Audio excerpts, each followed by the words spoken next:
दोस्तों, Indian railway finance corporation limited यानी IRFC ने आज एक फ्रेश लो बना दिया। बहुत भारी गिरावट हुई है आज आईआरएफसी में। तो रेलवे के शेयर लगातार गिर रहे। अब आप देख सकते हो इस गिरावट के पीछे वजह बाजार में तूफानी गिरावट। आज ब्लैक मंडे साबित हुआ बाजार के लिए और सेंसेक्स 71,000 के स्तर पे पहुंच गया है। एक समय बाजार जो ऑल टाइम हाई 86,000 के आसपास पहुंच गया था, वहां से लगभग कह सकते हैं कि 15,000 पॉइंट की भारी भरकम गिरावट हो चुकी है।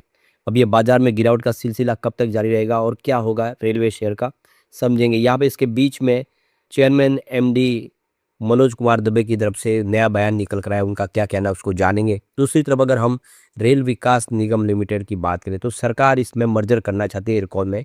ये क्या है, ये मर्जर की संभावना और क्या जल्दी होगा, लेकिन यहाँ तो स्टॉक की भारी पिटाई हो रही है। आज इसने एक फ्रेश लो बनाया है, क्या है आगे की उम्मीद। लेकिन फ्रेंड्स, उससे पहले अगर आप पहली बार हमारे चैनल पे आए तो चैनल को सब्सक्राइब कर दीजिए, एक बेल आइकॉन दबा दीजिए ताकि जब भी नया वीडियो बने पहला नोटिफिकेशन आपको मिले। वीडियो पसंद आए तो लाइक से जरूर कीजिए। चलो फ्रेंड्स, वीडियो स्टार्ट करते हैं। मैं हूँ आपका दोस्त SB दवे और हमारे अपने चैनल ऑनलाइन कमाई में आपका बहुत बहुत स्वागत है। सबसे पहले BSE सेंसेक्स की बात करें तो आज 71,947 के स्तर पे क्लोजिंग देखने को मिली बाजार की 1,635 पॉइंट की भारी भरकम गिरावट के साथ। अब बाजार देखिए, शुरुआत ही 1000 पॉइंट की गिरावट के साथ हुई और आप देख सकते हो धीरे धीरे गिरते ये काफ़ी बड़ी गिरावट होगी, 2.22% की भारी गिरावट। तो बाजार संभलने का नाम नहीं ले रहा है। जिस तरह से इस समय इजराइल और ईरान का युद्ध रुकने का नाम नहीं ले रहा है, वैसे ही बाजार भी यहाँ पे अब बिल्कुल संभल नहीं रहा है, लगातार गिर रहा है और इससे बहुत भारी नुकसान हो रहा है निवेशकों को। समझ में नहीं आ रहा है कि बाजार कब संभलेगा। अब आईआरएफसी की बात करें तो 87.35 पर आज क्लोजिंग देखने को मिली, 5.52% की भारी गिरावट देखने को मिली। जबरदस्त नुकसान हो रहा है स्टॉक के अंदर। तो शुरुआती कमजोरी के साथ सुबह हुई थी और उसके बाद जो गिरावट का सिलसिला शुरू हुआ वो काफ़ी नीचे ले गया 87, जो इसका एक फ्रेश लो बन गया 52 वीक का। हाई 148 है और इसका ऑल टाइम हाई 229 है। तो जो स्टॉक 229 तक पहुंचा था वो स्टॉक 87 पर आ गया है। तो बहुत ज़्यादा नुकसान हुआ है। जो ऊपर के लेवल में फंस गए वो निवेशक यहाँ पे बहुत ज़्यादा घाटे में आ गए। लेकिन जो रिटेल निवेशक जिन्होंने आईपीओ के समय शेयर लिए हुए उनको अभी भी फायदा हो रहा है, क्योंकि उस समय शेयर की जो प्राइस है वो 20-25 के आसपास थी। तो उस हिसाब से अभी भी फायदा है। लेकिन कुल मिला के नुकसान तो हुआ है उन लोगों को जिन्होंने इसको लॉन्ग टर्म के लिए होल्ड किया और ऊपर की प्राइस में खरीदारी कर ली।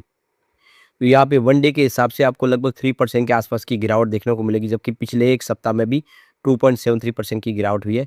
1 मंथ के हिसाब से 10.72% की भारी गिरावट हुई है, जबकि 3 मंथ के हिसाब से यहाँ पे 30.82% की गिरावट हुई है और पिछले एक साल में 25.65% की गिरावट हो। कुल मिला के देख सकते हो पिछले एक साल से स्टॉक लगातार गिर रहा है। सिर्फ जो निवेशक जिन्होंने 3 ईयर के हिसाब से निवेश किया उनको 256% का शानदार प्रॉफिट हो रहा है और 5 ईयर वाले को 301% का फ़ायदा हो रहा है। यानी जिसका निवेश 2-3 साल पहले उसी को फ़ायदा, बाकी ओवरऑल सभी लॉस में आ गए स्टॉक के अंदर। तो यहाँ पे जो बड़ी अपडेट निकल के आ रही है, इंडियन रेलवे इंफ्रा सेक्टर में देखें तो आने वाले समय 2.5 से लेकर 3 लाख करोड़ तक के निवेश की अपॉर्चुनिटी आने वाले 5 से 7 साल में दिखाई देगी। तो Indian railway finance corporation limited इस सेक्टर की एक मजबूत कंपनी है, उसके लिए यहाँ पे लैंडिंग स्कोप काफ़ी ज़्यादा दिखाई दे रहा है। तो मैनेजिंग डायरेक्टर मनोज कुमार दुबे का जो बयान निकल कर आया है, उनका कहना है कि कंपनी को आने वाले समय बहुत सारी अपॉर्चुनिटी है, अपकमिंग प्रोजेक्ट बहुत सारे हैं, जिसमें फ्राइट से लेके हाई स्पीड रेल कॉरिडोर, इसमें बहुत सारी इन्वेस्टमेंट की आवश्यकता है और इसके लिए कमर कस ली है आईआरएफसी ने। तो आने वाले समय जितने भी फंड की आवश्यकता होगी वो आईआरएफसी पूरा करेगी रेलवे सेक्टर के लिए। तो यहाँ पे मनोज कुमार दुबे का कहना है कि कंपनी अपना पोर्टफोलियो डाइवर्सिफाई कर चुकी है, यानी बहुत सारे सेक्टर में अभी एंट्री कर ली है। तो रेलवे से जो लिंक जो पब्लिक सेक्टर के प्रोजेक्ट है PSU, उनमें कंपनी ऑलरेडी फंड प्रोवाइड करे है। अब कंपनी बहुत सारे नए जॉइंट वेंचर्स के माध्यम से भी अपने बिजनेस को आगे बढ़ाए, जिसमें कंपनी मेट्रो प्रोजेक्ट, पोर्ट के प्रोजेक्ट के लिए, इसके अलावा मल्टी मॉडल लॉजिस्टिक पार्क वगैरह के लिए भी फंड प्रोवाइड करेगी 2026-27 के अंदर। तो बिजनेस मॉडल चेंज हो चुका है, अब कंपनी बहुत सारे सेक्टर में फंड प्रोवाइड करी है, यानी आने वाले समय निकट भविष्य में इसका फ़ायदा आईआरएफसी के बिजनेस को होगा। और वैसे भी सिर्फ गवर्नमेंट कंपनियों को लोन बांटती है, जिसकी वजह से एनपीए बिल्कुल जीरो है कंपनी का, यही इसका सबसे बड़ा प्लस पॉइंट है और कंपनी का खर्च भी काफ़ी कम है। यहाँ पे बड़ा बयान निकल कर आया मनोज कुमार दुबे का, उनका कहना है कि फाइनेंशियल 2025-26 में उन्होंने अपने टारगेट को क्रॉस कर लिया है, यानी उन्होंने 75,000 करोड़ रुपीज़ का यहाँ पे लोन अभी तक बाँट दिया है, जबकि उनका जो गोल था वो 60,000 करोड़ का था, उसको क्रॉस कर लिया है। तो डिसबर्समेंट जो अगर देखें तो वो भी 35,000 करोड़ के आस-पास पहुँच गया कंपनी का। और इस हिसाब से देखें तो अभी रिसेंटली इन्होंने 12,000 करोड़ का हिंदुस्तान उर्वरक और रसायन लिमिटेड का जो लोन था उसको रीफाइनेंस किया है। तो इसी तरह से बहुत सारी जो सरकारी कंपनियों का लोन है वो रीफाइनेंस कर रहे हैं। आने वाले समय जिस तरह से बिजनेस बढ़ रहा है, ये वाकई में आईआरएफसी के लिए एक बड़ी शानदार बात है कि आईआरएफसी अपने गोल को समय पे अचीव कर पा रही है। दूसरी तरफ देखें तो कंपनी अपने कॉस्ट डिसिप्लिन को भी मेंटेन कर पाई है। वहाँ पे देखो कि भले ही वॉलेटाइल मार्केट है, लेकिन उसके बाद भी कंपनी अपना फंड रेज करके अपना जो कॉम्पिटिटिव जो रेट प्राइस है, यहाँ पे कॉम्पिटिटिव रेट प्राइस 5.8 से लेके 5.9% के आसपास ही रखते हैं। जो जितना कमर्शियल बोरोइंग कर रहे हैं उसमें काफ़ी इंटरेस्ट रेट कम प्रोवाइड करते हैं। और इसके अलावा यहाँ पे ओवरऑल देखिए गवर्नमेंट सिक्योरिटीज़ का 6.5% के आसपास है, उससे कम में इनको लोन मिल रहा है। तो ये सबसे बड़ी जीत है इनकी। तो कुल मिला के उम्मीद बहुत ज़्यादा है, लेकिन बाज़ार का साथ नहीं मिल रहा है। इस समय बाज़ार में जिस तरह से माहौल बना हुआ है, गिरावट और भी हो सकती है, लेकिन अच्छे क्वालिटी स्टॉक में खरीदारी का भी यही मौका दिखाई दे रहा है। थोड़ी-थोड़ी खरीदारी की जा सकती है। यहाँ पे देखिए कि हमारे पीएम नरेंद्र मोदी जी ने 891 करोड़ के रेलवे प्रोजेक्ट को हरी झंडी दे दी है। तो यहाँ पे कुछ नई लाइन बिछा जाएगा और लाइन जो है डबल की जाएगी गुजरात के अंदर। तो लगातार रेलवे की तरफ से अनाउंसमेंट हो रहे हैं, जिससे हम कह सकते हैं कि रेलवे सेक्टर में आने वाले समय भी और तेज़ी का दौर जारी रह सकता है। परंतु बाज़ार इस समय जिस हिसाब से है, शेयरों में तेज़ी की संभावना अभी दिखाई नहीं दे रही है। एक बड़ी अपडेट और निकल के आ रही है, यहाँ पे जुपिटर वेगन ने मुंबई सबर्न रेलवे टेंडर के लिए 20,000 करोड़ रुपए की टेंडर के लिए बोली लगाने की तैयारी कर ली है। तो काफ़ी बड़ा टेंडर निकलने वाला 20,000 करोड़ का। ऐसे में आप समझ सकते हो कि रेलवे सेक्टर के लिए जो संभावना है उसमें आईआरएफसी के लिए बहुत बड़ी अपॉर्चुनिटी इस समय दिखाई दे रही है।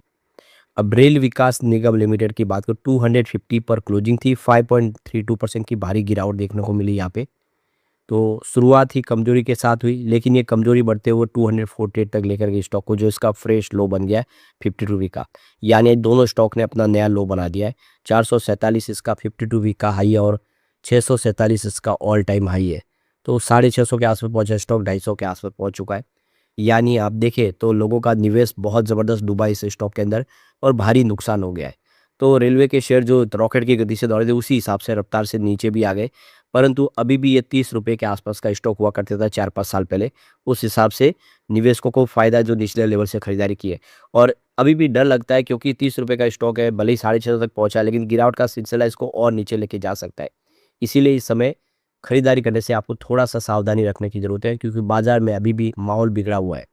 अब यहाँ पे आप देख सकते हो कि रेल विकास निगम लिमिटेड और इरकॉन इंटरनेशनल दोनों का मर्जर करने की सरकार तैयारी कर रही है एनएमपी 2.0 के तहत। तो इससे आने वाले समय दोनों की शक्ति को बढ़ा के इसको एक बड़ी कंपनी बनाने की तैयारी है। अभी फिलहाल दोनों कंपनियां आपस में लड़ती है, जिससे इनको ही नुकसान होता है। सरकार नहीं चाहती कि ये जो कंपटीशन है ये ऐसे आगे जाए। दोनों कंपनियां आपस में मिल के काम करेगी तो इससे और बिजनेस तेज़ी से बढ़ा पाएंगे और इनको फ़ायदा भी होगा। इसीलिए सरकार मर्जर करना चाहती है, लेकिन अभी ये मर्जर की प्रक्रिया में काफ़ी समय लग सकता है। फिलहाल अभी तुरंत में मर्जर जैसी बात नहीं, क्योंकि ये पूरा शुरुआती स्टेज में है। अभी इसमें बहुत सारे रेगुलेटरी अप्रूवल लेने होंगे, काफ़ी सारा प्रोसेस होगा। इसीलिए इस समय इसका कोई फ़ायदा देखने को नहीं मिल रहा है मर्जर का। तो यहाँ पे देखिए तो कंबाइन ऑर्डर बुक देखें तो 1.5 लाख करोड़ के आसपास है। काफ़ी अच्छी ऑर्डर बुक है, बिज़नेस तो अच्छा है। और अब यहाँ पे देख सकते हो कि ये पूरा प्रोसेस अभी अर्ली स्टेज में, तो इसमें समय लगेगा, लेकिन निकट भविष्य में स्टॉक अच्छा करेंगे। अभी इस समय आपको सावधान रहने की ज़रूरत है बाज़ार में।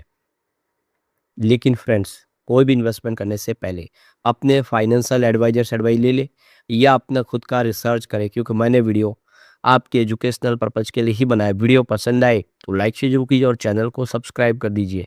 Thank you friends.